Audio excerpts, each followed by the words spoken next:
Halo teman-teman semuanya, selamat datang di channel Coach Dokter Muda. Aku Dr. Rudi Margono, seorang dokter umum. Biasa dikasih sosial media di TikTok, di Instagram, kalian bisa cek sendiri.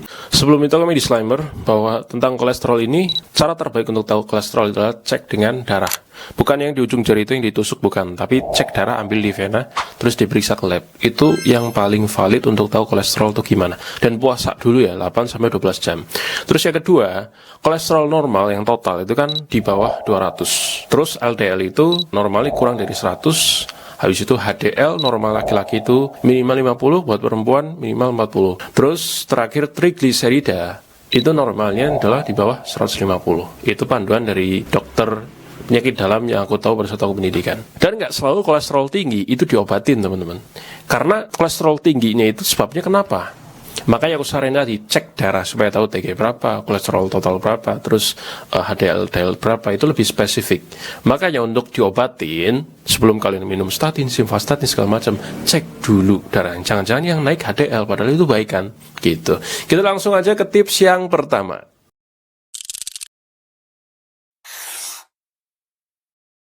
Jadi yang aku tekankan di sini adalah pengubahan gaya hidup, teman-teman. Maka yang pertama yang harus teman-teman lakukan adalah apa-apa yang dikurangi dari makanan.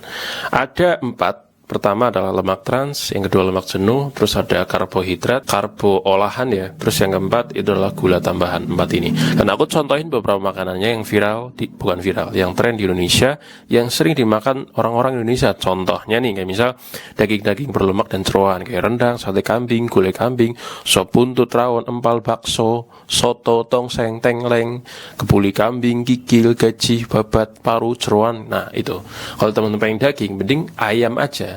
Ayam tuh lebih cenderung lebih aman. Kalau bisa yang dada itu lebih aman. Terus berikutnya kayak misal produk susu yang tinggi lemak gitu-gitu, ini yang masuk karbo ya. Butter, keju, krim, susu full cream segala macam tuh ada. Kayak martabak, pizza, burger, roti, pisang, croissant, nastar, brownies, kue-kue butter, es krim, milkshake, minuman-minuman manis yang berbesi susu. Itu. Ketiga, yang lemak-lemakan itu ada makanan yang digoreng dan cemilan olahan. Contohnya bakwan, tahu goreng, enak-enak semua anjir. Tempe goreng, pisang goreng, ayam goreng, pecel lele, keripik, kerupuk, terus ciki-ciki itu. Terus yang berikutnya adalah makanan bersantan. Ini masuk yang lemak-lemak ya, yang trans fat maupun yang lemak saturated atau lemak jenuh ya. Ada opor, gulai, rendang, kare, sayur lodeh, gudeg, soto, terus nasi uduk. Itu aku contohin supaya teman-teman kebayang. Jadi nggak selalu makanan itu, tapi yang sejenis dengan masakan itu, teman-teman. Itu adalah kumpulan dari makanan yang lemak jenuh, lemak saturated, dan juga lemak trans. Terus ada karbohidrat olahan, dan juga gula tambahan. Itu semua contohnya. Jadi kesannya kok banyak banget yang nggak boleh dimakan ya orang-orang kolesterol itu kalau pengen hindari kolesterol gitu. Kayak kesannya itu, kalau bahasa aku ya, mungkin nikmatnya udah diambil, nikmat hidupnya udah pelan-pelan diambil sama Tuhan. Kamu tuh udah mulai tua loh.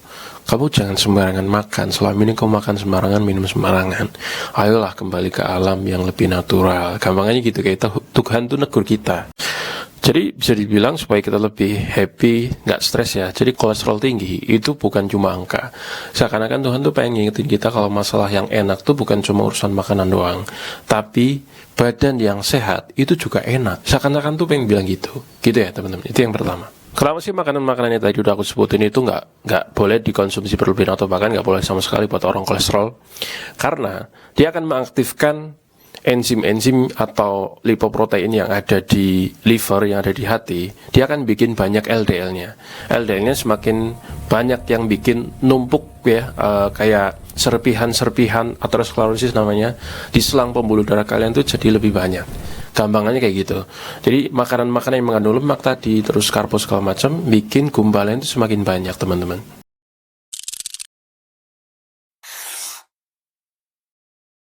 Terus yang kedua, karena tadi adalah makanan yang dikurangi, maka yang kedua adalah makanan yang diperbanyak. Atau kalian kalau pengen makan yang jenis kayak gini aja. Contohnya adalah makanan lemak yang tidak jenuh. Yang kedua adalah makanan yang seratnya larut. Aku udah contohnya, udah tulis, aku baca ya.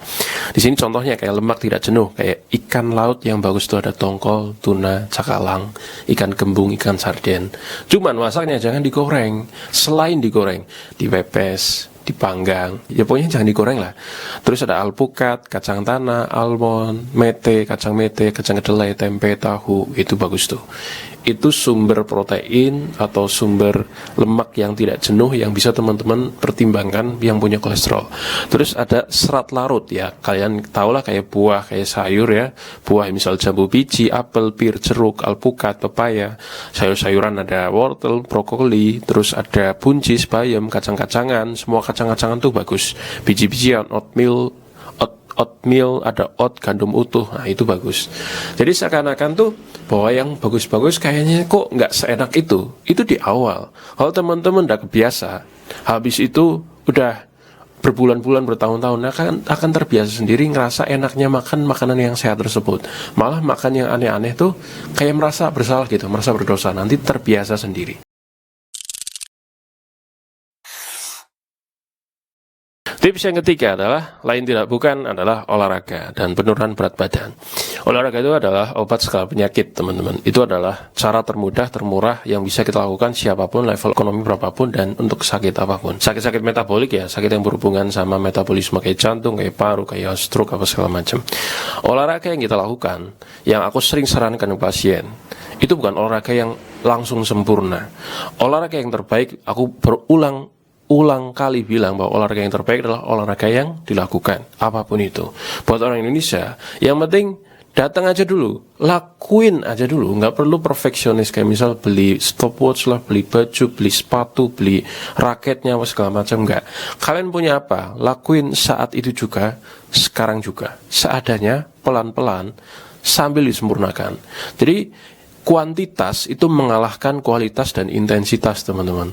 Bangun aja kebiasaan, bangun dulu habit yang teman-teman maksa untuk melawan mager, kebiasaan dibangun, nanti pelan-pelan sempurnakan.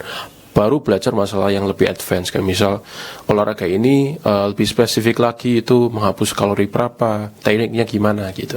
Jadi kalau misal pemula kayak aku, kayak teman-teman semuanya, mulai aja dulu, lawan malas itu, minimal seminggu sekali aja udah. Seminggu sekali rutin itu udah bagus banget. Sumber bilang 30 menit per hari, itu lakuin setiap hari. Itu berat banget Pak buat orang Indonesia. Kita mageran coy. Udah seminggu sekali dulu aja, nanti seminggu 2 kali, seminggu 3 kali, sampai ke seminggu bisa sampai 5 kali lah. Nggak tiap hari juga, karena kan kita masing-masing background kan beda-beda. Ada yang kerjanya sibuk, ada yang memang harus shift-shiftan segala macam. Jadi yang aku tekankan bahwa olahraga di sini adalah olahraga apapun itu, mau kalian nge-gym, muscle strength ya, atau kalian cardio, aerobik, silakan. Apapun yang kalian suka, yang kalian lebih enjoy di situ, lakukan. Jangan terfokus olahraga tertentu yang lagi tren, lagi kalian FOMO, enggak. Tapi olahraga yang kalian suka. Jangan sampai kalian olahraga di situ terbebani. Nanti nggak akan tahan lama. Cuma berapa minggu, berapa bulan selesai. Ini olahraga kita lakukan bertahun-tahun. Olahraga di sini dikatakan bahwa penurunan berat badan yang moderate itu bisa menurunkan 5-10% BB kalian. Misal berat badan tuh 100 bisa turun sampai 10 kilo. Itu pada pasien yang kelebihan berat badan seringkali menyebabkan penurunan kadar TG dan LDL yang signifikan. Itu menurut sumber yang aku baca. Terus aktivitas aerobik sedang selama 60 menit per minggu itu dapat meningkatkan kadar HDL atau kolesterol baik ya, dan menurunkan TG semakin banyak. Misalnya 150 menit per minggu akan memberikan manfaat yang lebih besar. Semakin sering semakin bagus. Terus 2-3 kali seminggu olahraga semakin meningkatkan sensitivitas insulin dan mendukung perbaikan profil lipid, teman-teman. Ini bukti ilmiahnya, penelitiannya yang menunjukkan bahwa olahraga itu bagus buat orang-orang yang punya kolesterol.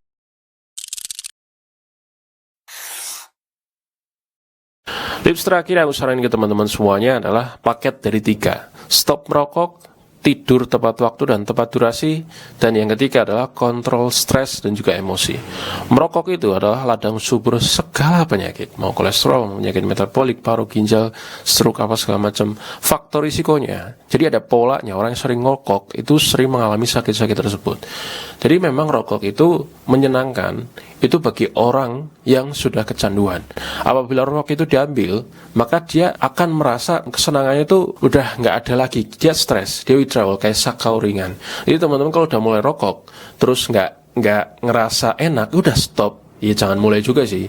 Karena pada saat kecanduan itu akan susah sekali buat stop. Maka yang aku saranin ke teman-teman yang rokok itu, nggak ada yang namanya berhenti rokok. Yang adalah orang yang pelan-pelan mengurangi jumlah rokok gitu. Dan rokok ini mau dilihat dari berbagai sisi itu nggak ada yang bagus. Kalaupun ada bilang rokok itu bagus, mesti dia ngerokok pertama. Yang kedua, kalau dibandingin sama kekurangannya atau mudorotnya itu pasti lebih banyak. Gitu teman-teman. Di sini dikatakan merokok dapat menurunkan HDL dan meningkatkan risiko penyakit kardiovaskular, penyakit jantung. Berhenti merokok secara konsisten dikaitkan dengan peningkatan kadar HDL atau kolesterol baik dan menurunkan risiko secara keseluruhan. Bahkan jika kadar LDL itu sama, berhenti merokok tetap memberikan manfaat yang signifikan. Misal ada 2 orang ya berhenti rokok, satunya enggak gitu ya. Terus kualitas tidur yang buruk dan stres kronis itu berkontribusi terhadap kenaikan berat badan dan profil lipid metabolik yang tidak sehat. Mengatasi kedua hal tersebut dapat secara tidak langsung membantu mengontrol kadar lipid teman-teman. Jadi satu paket bahwa teman-teman kontrol stres emosi, tidurnya cukup, tepat waktu, tepat durasi. Gak cuma tepat waktu, tapi juga tepat durasi. Kalian tidur pada saat jam 1, bangun jam 10 pagi, ya sama aja bohong. Tidur ya sewajarnya jam 8, bangun jam 3, jam 4. Terus habis itu teman-teman mulai aktivitas seperti biasa, terus stresnya juga dikontrol. Karena stres ini berkaitan dengan banyak hal juga. Dikatakan sehat apabila dia sehat secara fisik dan juga secara mental, secara psikisnya juga sehat. Maka psikis itu akan mempengaruhi banyak hal termasuk dari profil lipid atau kolesterol teman-teman. Dengan cara coping stres apapun yang kalian punya, karena setiap orang punya coping stresnya masing-masing. Gak bisa disamakan satu orang dengan lainnya. Ada yang kayak misal curhat doang ke teman, itu bisa mengontrol stres. Kayak misal healing ke tempat yang sederhana aja, nggak perlu kayak keluar negeri, nggak, itu bisa mengontrol stres teman-teman. Ada yang berkaitan dengan spiritualisme, berkaitan dengan agama, sholat, ya berdoa segala macam, it's okay, itu malah bagus. Ada yang berkaitan dengan ya melakukan hobi kayak sekadar nonton film atau main handcraft misal kayak saudaraku, atau misal main hobi apapun itu, olahraga bahkan itu lebih bagus. Jadi coping stres masing-masing orang tuh beda-beda. Terkait dengan tidur, coping stres, dan juga berhenti merokok, itu gaya hidup yang dicirikan oleh orang-orang yang sehat, yang bisa memberikan hasil yang baik, gak cuma kolesterol aja, tapi secara keseluruhan. Gitu teman-teman semuanya. Itu aja sharing dari aku, semoga bisa bermanfaat. Intinya bahwa kolesterol itu bisa turun, yang pertama kali diberikan oleh dokter, itu adalah pengubahan gaya hidup dulu, bukan obat. Obat terbaik adalah obat yang disediakan oleh alam melalui pengubahan gaya hidup yang sudah kita sebutkan tadi. Mulai dari makan, tidur, kontrol stres, dan juga istirahat. Istirahat mah tidur ya. Makan, tidur, dan olahraga. Itu aja sharing dari aku. Semoga bisa bermanfaat. Sampai jumpa di konten berikutnya. See ya.